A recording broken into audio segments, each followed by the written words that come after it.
if we were renowned for one thing besides being fat, obviously, it's our constant rants about, for, or against Dean Ray Koontz.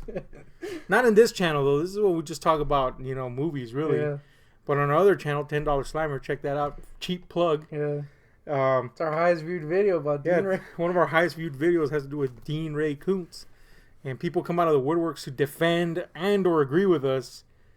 The true story though is that I used to love Dean Ray Koontz. Yeah. I don't know why I'm saying his whole name. Back when the Ray was... Back in the day when Ray was on top of his way, Yeah. I was a big Koontzer. But he let me go somewhere along the way because I started making turds. Ecclesiastical turd. Yeah. Every now and then though he churns out a good one. And one of the books, nay series, that I actually enjoyed past the point where I stopped loving him was Odd Thomas, man. I really enjoyed this series. It's not great in the sense of like some of the stuff like Intensity and Phantoms back in the day, but it's easily digestible, quick read, quirky material that's actually enjoyable. Despite how many of Koontzisms it has, because Koontzisms, there's a lot of quirks in his writing that have kind of made it hard to enjoy some of his writing in his latter days, especially. We've noticed that people seem to be rubbed the wrong way by his Yeah, Koontzism. it's weird, man. Like his leads are usually picture perfect. There's really no flaw to them. There's always guns involved in some way. There's just certain things. Yeah, dogs are a thing usually. Just certain things that have kind of like chinked at the armor of Koontz. That and his fucking hair sucks nowadays. It's very important that we bring that up. The point is, the Odd Thomas series is actually quite an enjoyable read, despite it being lighter fare and not really on par with his greater stuff. So I did enjoy that.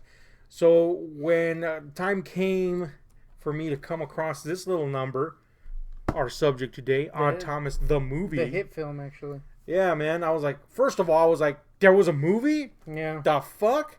Second, I was like, it was directed by Steven Sommers. For those of you who don't know, that's the guy that directed The Mummy with Brendan Fraser. And its woeful sequel, The Mummy Returns. And Deep Rising with Treat. Deep Rising, which is awesome. With Treat. With Treat Williams, the guy that, is a guy, I guess. Whose name is Treat. And he also directed The Jungle Book with Jason Scott Lee back in the 90s, which was actually pretty good. He's kind of an off and on guy. In fact, the further his career went... It's a lot of offs. Yeah, it went more toward the off because he had no sense of controlling his budget. Yeah. And, Van Helsing. G.I. Joe. He just couldn't restrain himself. Yeah. That led to his downfall, though. Eventually, people started going, hey, look, you can't invest money in this anymore. G.I. Joe, they were like... Boop. So, lo and behold, somewhere along the fucking way, he actually produced this, directed this, and wrote this. Or, I guess, adapted in this case. And I didn't even know it existed. I don't know if you were aware that it existed. I saw like the trailer on IGN when it was announced, and that was about it. Yeah, it seems to have gone really under the radar. And if we know anything historically about Dean Koontz adaptations, they usually fucking suck. They're usually terrible. In fact, I can only think of one that I've really liked, and that's Phantoms. Yeah, which is pretty much the book on a lesser scale. But yeah, other than that, there really hadn't been any fucking Koontz good adaptations. First of all, that stood out at all. In fact, most of them suck. Hideaway, dude. Bullshit! Hideaway is one of the worst fucking movies ever. Period. But anyway, whatever. They usually stink. Even the TV miniseries versions usually reek. He's not had a good run like Stephen King, who he often gets compared with and often derided in comparison to, and kind of rightfully so. You just can't touch the master, you know what I'm saying? Or one of the masters. But I do love Koontz, and he deserves some credit. So I think it was about due time that he got at least another one in there that you could go, I kind of like that, you know what I'm saying? And you know what? That was my first reaction when I saw this movie. I was like, you know what? It was a good adaptation. It's almost exactly the book. Dean Ray. There's very few things that are left out, and they're really cursory. They're not essential. I had one qualm in specific, and I've mentioned this before to you, and it's the casting. I'll speak on that later. I want to know what you thought of it, though, because you don't have the burden of the book. Because I saw this, and the book was fresh in my mind. I hadn't read it but a few months before. Yeah, so you could have been swayed. There's always kind of a burden there. Yeah. And I'm usually okay. Like 2017, there was large differences, but I loved the adaptation. It's a weird territory sometimes with the adaptation. But you don't have that burden. What did you think of the movie? And I'll get to what I thought about it this second go round that I've seen it. I liked it quite a bit, Mm-hmm. but I am aware that people will there's people that probably won't like it because there is some stuff that comes with it that I can see turning people off. Right. But I enjoyed it. This kind of took me by surprise, but upon second viewing, I liked it a whole lot more than I liked it the first time. I liked it quite a bit the first time, but I figured it out. It's not the casting in general. Mm-hmm. I really liked Anton Yelchin as Odd Thomas from the get-go. The Yelch. And Willem Dafoe, of course. I mean, you can't go wrong with Willie. Every time he's on, I go, yeah, you go insane just looking at him. His Cthulhuoid face is enough to keep you going. But, I always felt there was something wrong with the casting, and I really figured out what it was. It's not the casting in general. It's the casting one specific person that really derailed me. Yeah. And that's the character's name, Odd Thomas. That's literally his name. It's not a guy named Thomas. That's kind of weird. Yeah. He's best friends with Punchinello Bizzo and Conrad Bizzo and Chilton Strawberry. Let's just say Dean Koontz can't name characters in the world. But anyway, it's the casting of Addison Timlin as his significant other. She's not great. She's pretty bad, man. Yeah. Wooden is, I guess, I'd be doing Wood a disservice though. Wood has more charisma. Yeah, she's very lacking in any charisma, any personality, and that, I figured it out as I was watching it. I was like, that's it, because in the novel, that's the heart of the novel. The relationship that he and Stormy, as she's called in the story, have is the heart of the novel, and because she is so wooden, that's taken out of the story. However, upon revisiting it, knowing that she wouldn't, really knowing that I was going to be dissatisfied with something in the casting, I could put it aside and remember what was right in the novel about that particular role. Yeah. To give you an example of how charismatic she is and how their relationship could have clicked on the screen, think Kat Dennings, like in Thor, or I don't know if you've seen Two Broke Girls. Maybe not that raunchy as she is in Two Broke Girls, but she has that kind of humor. She's quick-witted, and there's a lot of charisma to her, and they play off each other really well, which is something this particular actress, it just didn't come off right. Yeah, she just couldn't make it work. So I figured out that was the problem for me. Once I put that aside, the movie is a really, really good adaptation, which I already thought, but it's really, really, really on point. So I ended up liking this a whole lot more than I originally did, which, I guess graduated it to another level. But let's talk about this movie, if we got any pros or cons. Let's start with the cons. Yeah, I think we have to start with the cons because you already mentioned mine. Mm-hmm.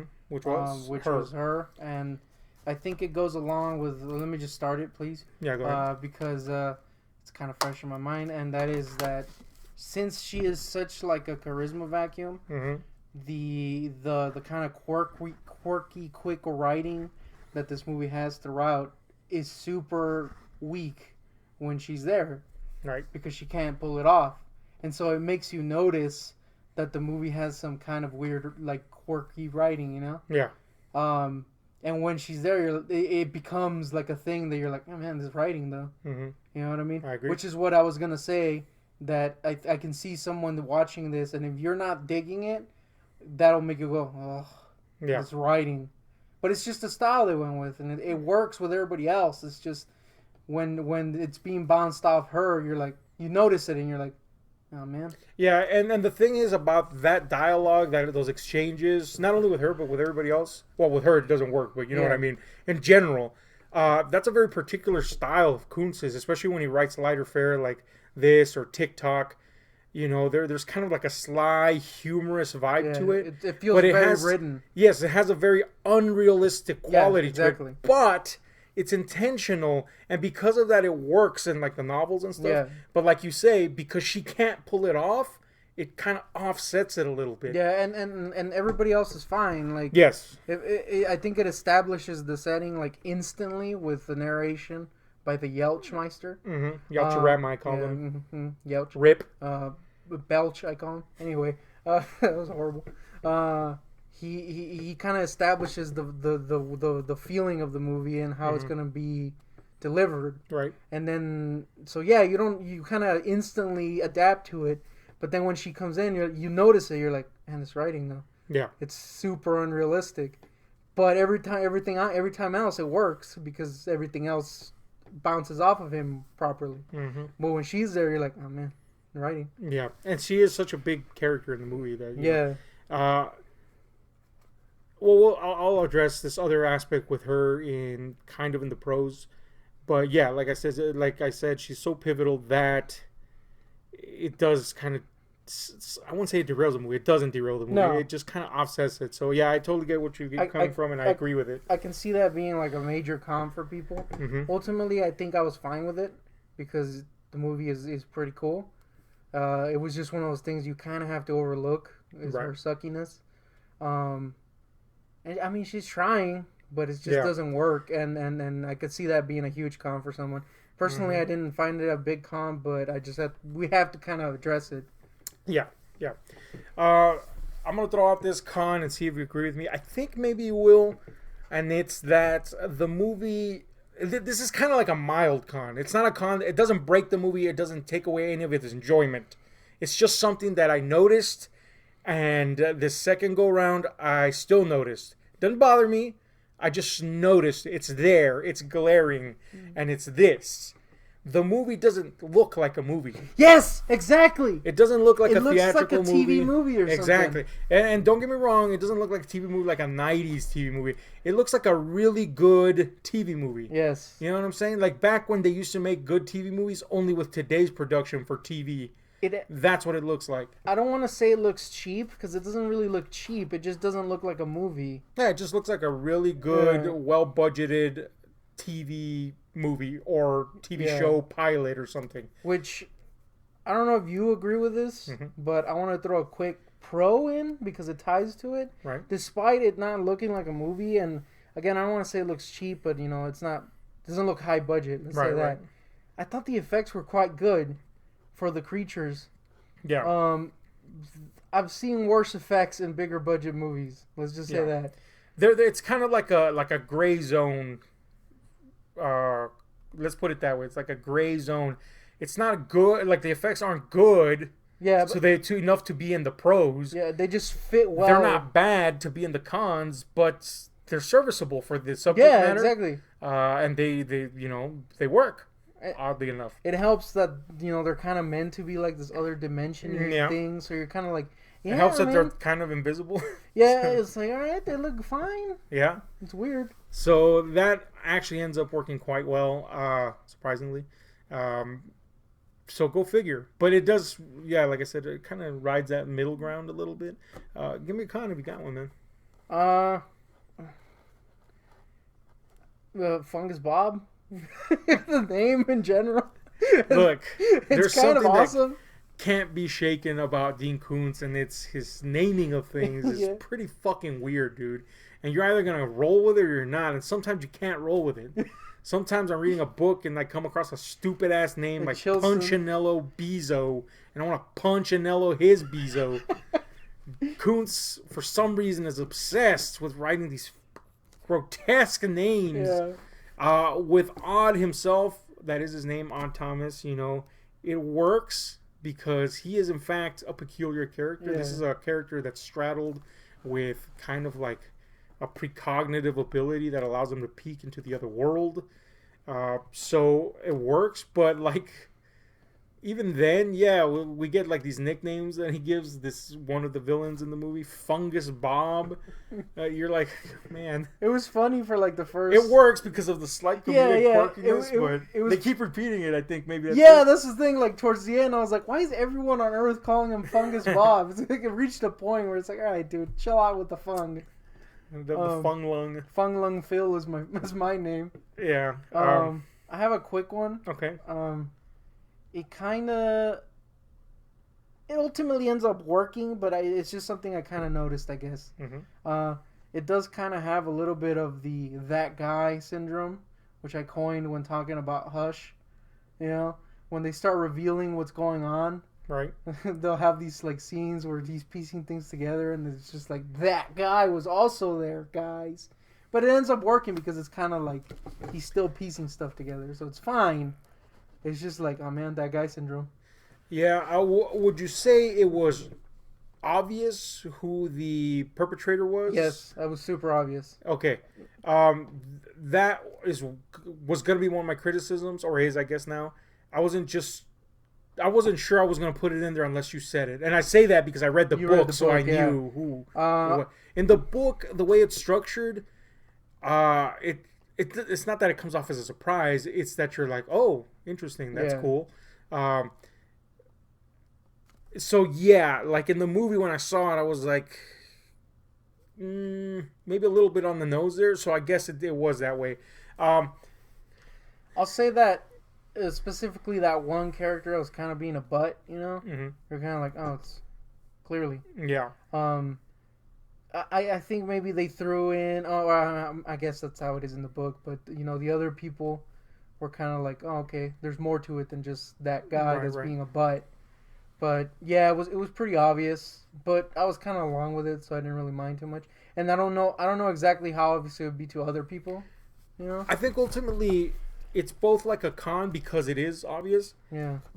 But it's also a pro because surprisingly, and I know Koontz wrote it with that in mind at the time, but especially nowadays, the plot of the villains ends up being pretty prescient.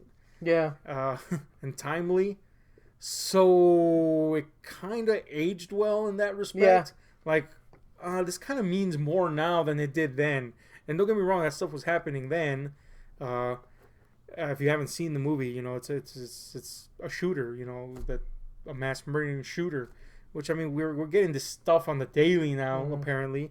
So it ends up being a lot more about the action rather than the whodunit. Yeah, exactly. That's why it was kind of fine with it. So, and that's not to say that it was a whodunit to begin with. It's more about Odd, the relationship, unfortunately, with his kind of bad acting girlfriend, and what he can do and how he's affecting this world around him. It just so happens that this villainous storyline is all the more relevant nowadays than ever. So it ends up kind of working out. Do you have any other odds?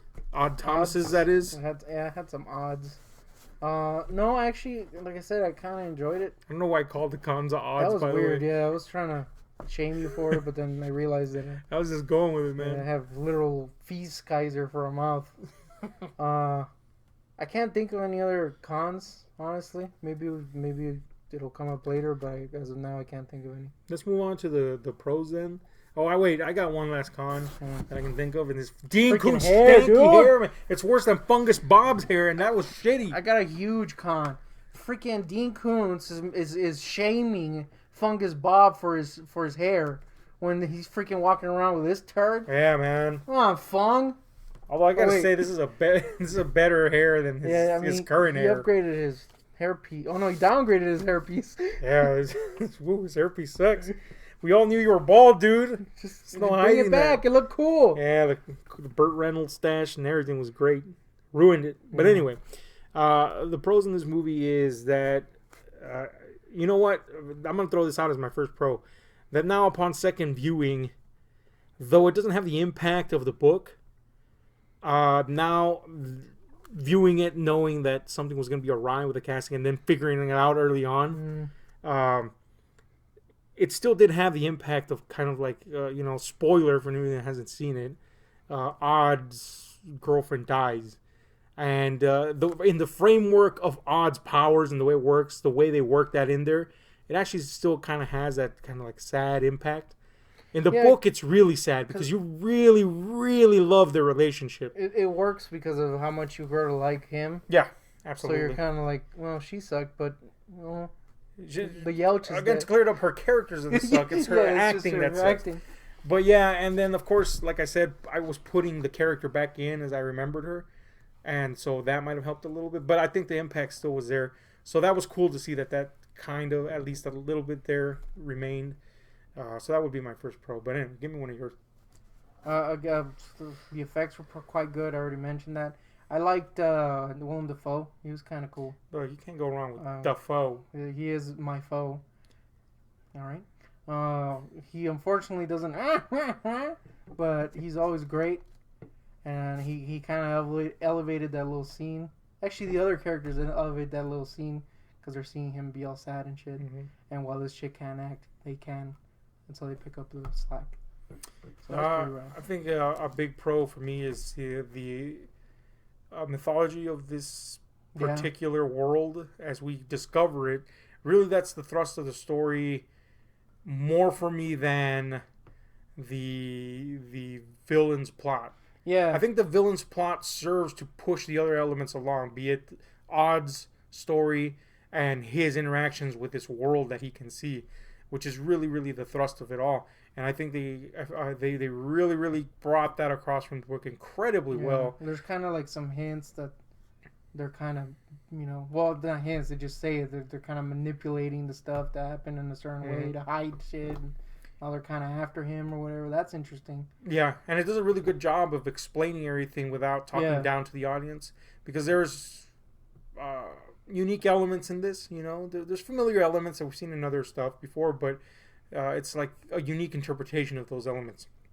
So it really carries that across very well, I think. I don't think anything lost you. And as having read the book, I was like, that's very well done. So kudos to Stephen Sommers for doing that adaptation so incredibly well. I will also say that the fact that this is written in first person really helped it come across the screen very well because it kept it in Odd Thomas's perspective. Yeah. And they do that. Out a lot. Yeah, it helped fill out a lot of the blanks that might otherwise be hard to figure out in terms of this mythology and ideas. Some people find it hard, some people don't, whatever. There's a way to do it. It just so happens that the book was ready written to create that delivery system right away, which allowed them to concentrate on the important stuff, like the character and all that stuff. So that was cool, man. That was really cool. I really enjoyed that particular aspect of it. Give me another one if you got. I think he's really likable. Yeah, Anton Yelchin is super likable. It's a shame that he's passed away, just in general, obviously. Oh, yeah. But it's also sad because you can finally see him like in a starring role. I mean, I'm sure he's had others, but he's always like, he's always the Chekhov. Yeah. And it was kind of like, damn, he actually could have, he could have had a big thing going. Mm-hmm. And I think this is a comment that goes hand in hand with that, but will also kind of, I guess, by default be a pro. It's that it's kind of a shame that this movie didn't really make an impact anywhere, because you could have seen this easily being a series. It feels that way. Like I said, it feels not like only visually like a pilot episode. It feels like a TV show, yeah. Which really, honestly, this should have just been a TV pilot. Yeah. Because it would have been a really good start. It sets up characters that come back. Like Patton Oswalt's character, he's actually relevant in the series. It's just that's kind of like his role in the first one, really. Yeah, it would have been like a recurring character, It would have been neat as like a Netflix type of thing, although they would have just canceled it 3 seasons in. Yeah. Despite everybody loving it, so maybe not a Netflix thing, but something like like a cable show or something. Yeah.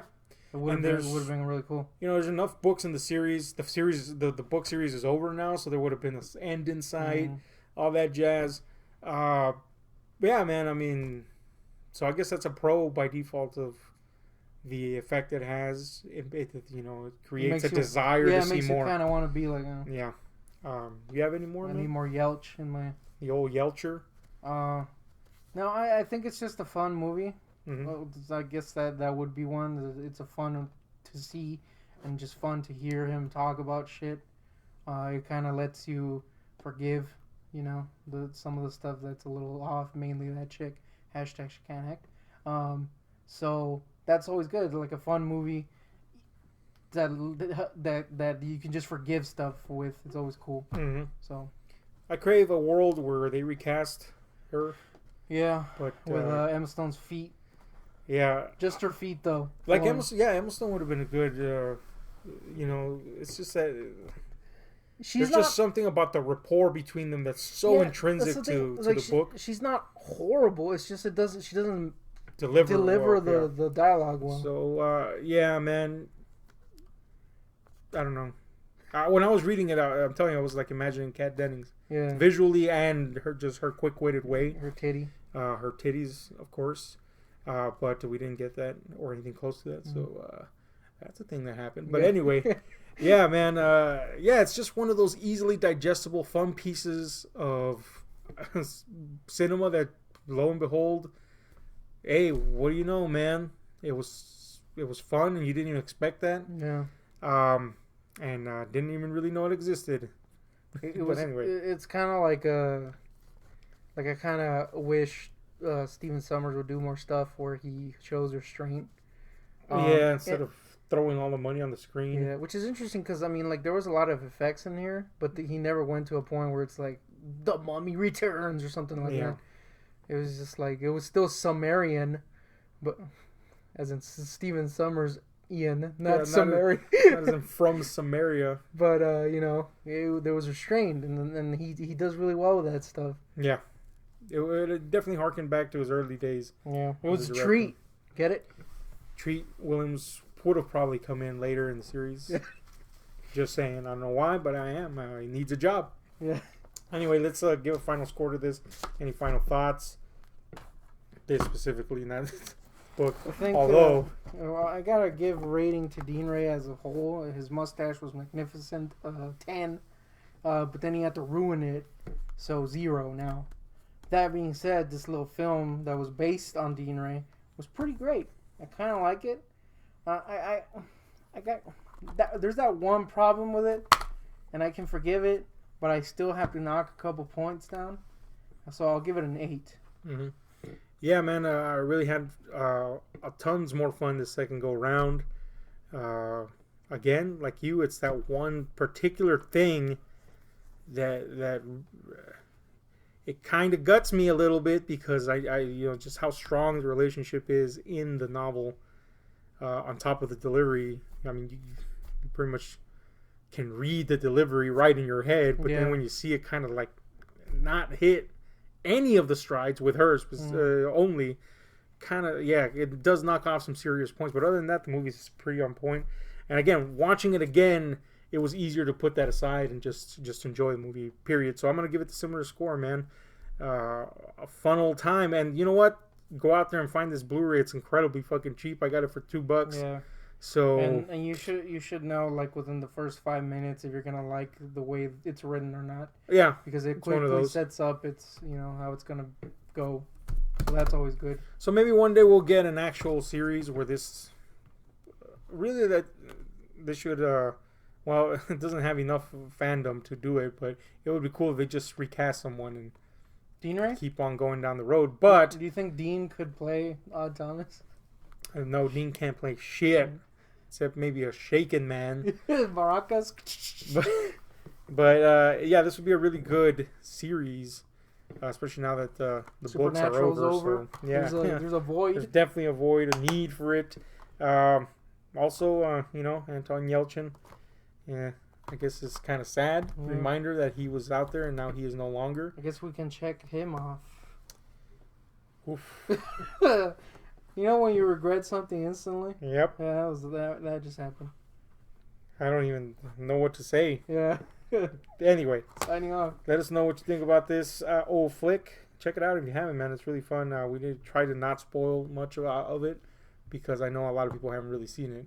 But anyway, in the meantime, we're out.